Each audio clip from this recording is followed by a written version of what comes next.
मैं हूँ Himani from evidyarthi.in और अपने आज के इस सेशन में हम आपके लिए आपकी पाठ्य पुस्तक विज्ञान का एक नया पाठ लेकर आए हैं जिसका शीर्षक है भोजन के घटक। और ये आपकी पाठ्य पुस्तक का दूसरा पाठ है। तो चलिए बिना देरी करे पाठ को शुरू करते हैं। तो जैसा कि हम अपने पिछले पाठ में पढ़ चुके हैं कि भोजन को प्राप्त करने के लिए पादप स्रोत क्या होते हैं और जंतु स्रोत क्या होते हैं। इसके अलावा हमने वहां पर भोजन के विभिन्न अवयवों के बारे में पढ़ा था। इसके अलावा हमने शाकाहारी, मांसाहारी, सर्वाहारी जीवों के बारे में पढ़ा था। लेकिन दोस्तों, कभी आपने सोचा है कि जो भोजन हम खाते हैं उसके जिन घटकों के बारे में हमने वहां पर पढ़ा था, वहां पर हमने ज्यादा विस्तृत रूप में नहीं पढ़ा था। उसे बहुत छोटे छोटे रूपों में, छोटे छोटे जानकारी के रूप में हमें वहां पर इसके बारे में पता चला था। लेकिन हम इसके बारे में विस्तृत रूप से अपने इस पाठ में जानेंगे। तो जैसा कि दोस्तों वहां पर भी हमने एक चीज पढ़ी थी, वो हम यहाँ पर भी थोड़ा सा लेंगे, उसी से फिर आगे पाठ को बढ़ाएंगे, कंटिन्यू करेंगे। सबसे पहले हमने वहां पर भी जैसे देखा था कि कोई भी जो व्यंजन बनाया जाता है ना, वो हमेशा एक या एक से ज्यादा प्रकार की कच्ची सामग्री से मिलकर बना होता है। जैसे उदाहरण के लिए खीर ले लेते हैं। खीर जो है वो किससे बनती है? चावल से, दूध से और चीनी से। इसमें 3 चीजें डाली जाती है मुख्यतः। इसके अलावा हम उसमें नट्स, ड्राई फ्रूट्स ये सब भी डाल सकते हैं, लेकिन मुख्यतः 3 चीजें उसमें जरूरी होती है, चावल, दूध और चीनी। तो अगर अब हम इसको वर्गीकृत करें तो कैसे वर्गीकृत कर सकते हैं कि चावल जो है वो हमें कहाँ से मिला है? पौधों से मिला है, पादप स्रोत से मिला है। और दूध जो है वो कहाँ से मिला है? जंतु स्रोत से मिला है। इसी तरह चीनी कहाँ से मिली है? पादप स्रोत से मिली है। और इसके अलावा अगर हम उसमें कुछ ड्राई फ्रूट्स भी डालते हैं, सूखे मेवे वगैरह डालते हैं, तो वो भी हमें पौधों से प्राप्त होते हैं, है ना। तो एक व्यंजन को बनाने के लिए पादप और जंतु दोनों प्रकार के स्रोतों की आवश्यकता होती है, या कुछ व्यंजन ऐसे भी होते हैं जो सिर्फ किसी एक प्रकार के स्रोत से ही बन जाते हैं। ठीक है। तो इस कच्ची सामग्री में कभी आपने सोचा है कि खीर, जैसे हम उदाहरण यहाँ पर खीर का ही ले रहे हैं, तो खीर को ही आगे बढ़ाते हैं। तो आपने कभी सोचा है कि खीर को जब हम खाते हैं तो उसको खाने के बाद हमें बड़ी ऊर्जा का एहसास होता है, बड़ी शक्ति का अनुभव होता है।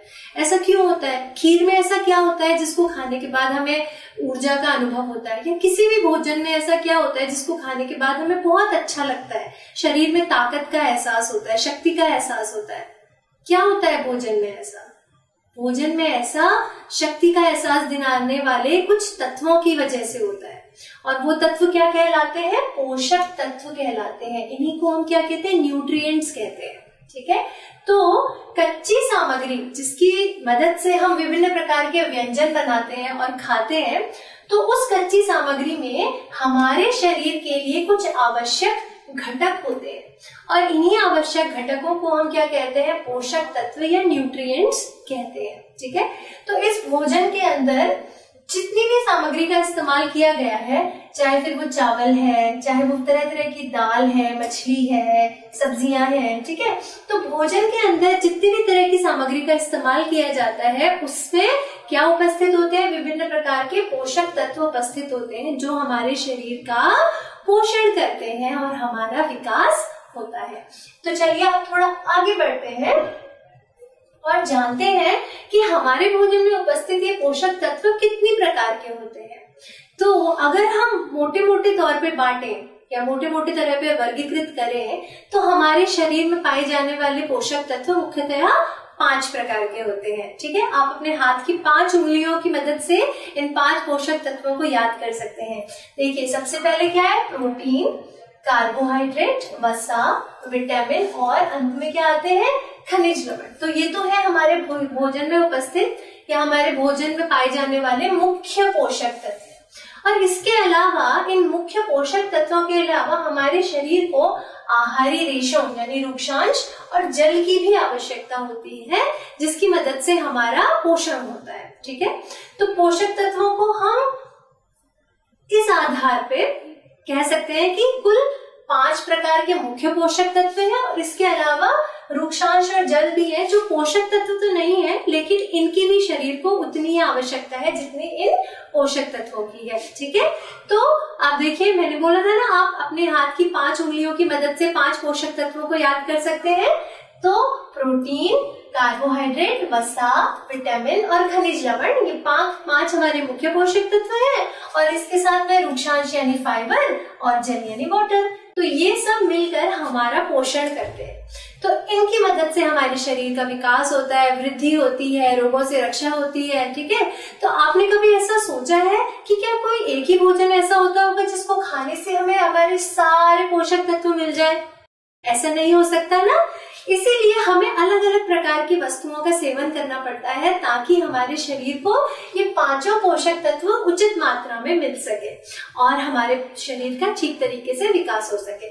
अब इन पांचों पोषक तत्वों का शरीर में अलग अलग काम होता है।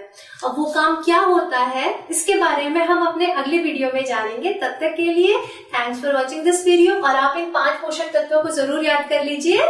क्या क्या है? प्रोटीन, कार्बोहाइड्रेट, वसा, विटामिन, खनिज लवण और उसके साथ में क्या आ गया? रुक्षांश और जल। तो यानी कि 5 तो हमारे मुख्य पोषक तत्व और 2 और जुड़ गए, रुक्षांश और जल। तो इनको मिलके हमारे शरीर के सारे पोषक तत्व जो होते हैं वो पूरे हो जाते हैं और इनसे हमारे शरीर का विकास होता है। इसी के साथ अभी के वीडियो को यहीं पर खत्म करते हैं। आगे के लिए हमारा अगला वीडियो जरूर देखिए। Thanks for watching this video. और ऐसे बहुत सारे वीडियोस देखने हैं आपको, तो जल्दी से हमारे चैनल को सब्सक्राइब कीजिए। Thank you so much. Bye.